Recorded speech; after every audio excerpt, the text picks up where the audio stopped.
I'm your budget buddy, and in this video we're going to start to explore some of the hidden features within the Budget Buddy file. So hopefully at this point you have some experience working with the Budget Buddy tool, and if you haven't, you want to go to the videos where the thumbnails are in blue, because those are kind of the core videos that goes over how to use the budget tool, how to use the 3 different tabs. In these videos, we're going to focus on some of the hidden features in the Budget Buddy tool, some of the more advanced features that you probably don't need to use until you've been using the Budget Buddy tool for at least a couple months or maybe even up to a year.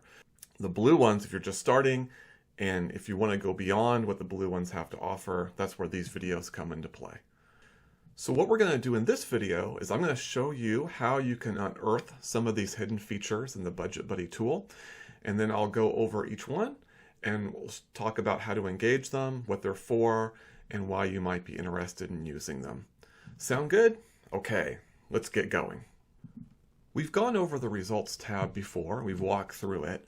It's really designed specifically to give you all the information you need in one quick glance, and then you can interact with it, as we've talked about in the previous video about the results story. However, some people may find this to be a little too restrictive, and they'll want to see their information laid out in a more detailed table. And there's a hidden feature within Budget Buddy that allows you to do just that.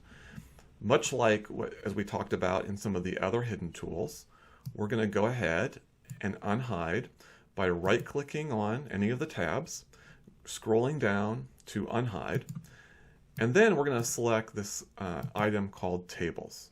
What we get then are 2 tables, one that shows by category and by month all your actual expenses, and then we get another table that shows the variance broken down that same manner by category and by month. So for people that like to look at a table of numbers, they just like to see everything kind of laid out, this is where you can do that. You might notice that none of this is a green shaded cell. There are no inputs. This just shows you the output of all your items in the log compared to the budget that you set up. So for example, if we look at the table down below with the black bar that shows variance to budget, we can kind of quickly look at it and see areas where we've had some significant positive or negative variances. For example, if you look at home, you can see there was this negative variance in the month of March, and then an almost corresponding variance in the month of April. So just by looking at this table, we can instantly see, oh, it looks like, in this case, since the category is home, I paid my mortgage twice in March, probably at the very beginning and the very end. And so the April mortgage was paid just before April. And that's why we have this negative variance in March and an offsetting variance in April. And so that's not as obvious to see in the Results tab. So when you look at a table, though, it becomes a little more obvious.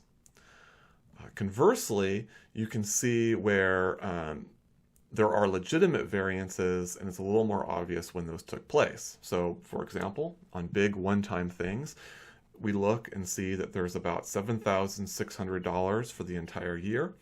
But if we break that down, it looks like most of that happened in January, November, and July.